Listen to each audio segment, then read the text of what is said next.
হুম। Hello guys, আমি কিভাবে জামা আগে ভাঁজ করতাম বা এখন আবার অন্যরকম ভাঁজ করি এটা তোমাদের দেখাতে চাইছি। তো চলো, জামাটা পুরো ইস্ত্রি করা, তো বোতামও সব আটকানো আছে। ইস্ত্রি পুরো করে নিয়েছি, দুটো হাতা কলার পুরো বডিটা ইস্ত্রি করে নিয়েছি। তো এবার আমি ভাঁজ করে দেখাবো আগে কীরকমভাবে ভাঁজ করতাম, এখন কীভাবে ভাঁজ করি। জামাটা পুরো দুরকমভাবে ইস্ত্রি করা যায়, আমি আগে এইভাবে ইস্ত্রি করতাম।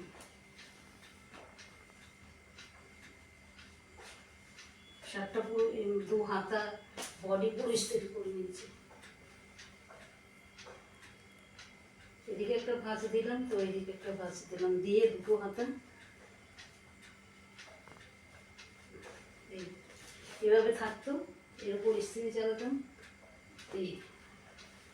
এইভাবে আমি আগে ইস্ত্রি করতাম। তো ভাঁজটা কত বড় হয়েছে না আগের থেকে, মানে কত বড় দেখো ভাঁজটা। এবার আমি ছোট ভাঁজের একটা শার্ট ভাঁজ করে দেখাচ্ছি।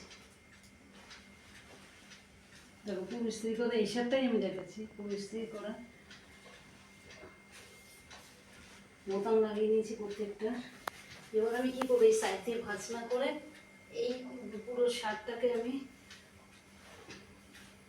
দেখতে থাকো তোমরা, এই কলার অবধি নিয়ে যাবো শার্টটাকে পুরো।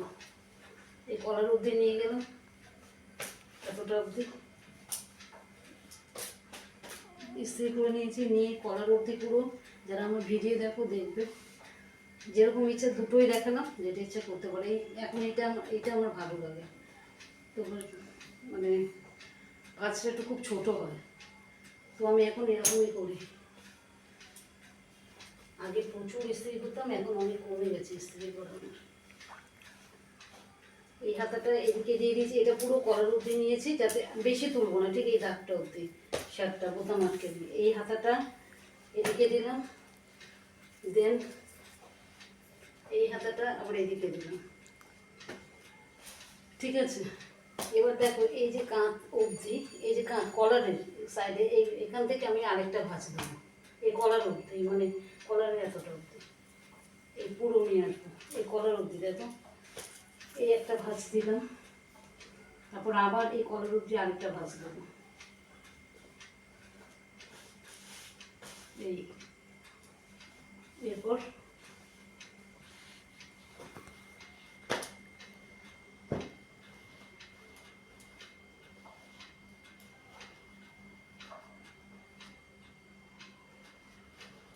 এই আগের শার্টটা থেকে একটু ছোটো ভাঁজ হয়েছে, তো তোমরা এরকমও করতে পারো ভাঁজ, বা এরকমও ছোটো করতে চাইলে এরকম করতে পারো।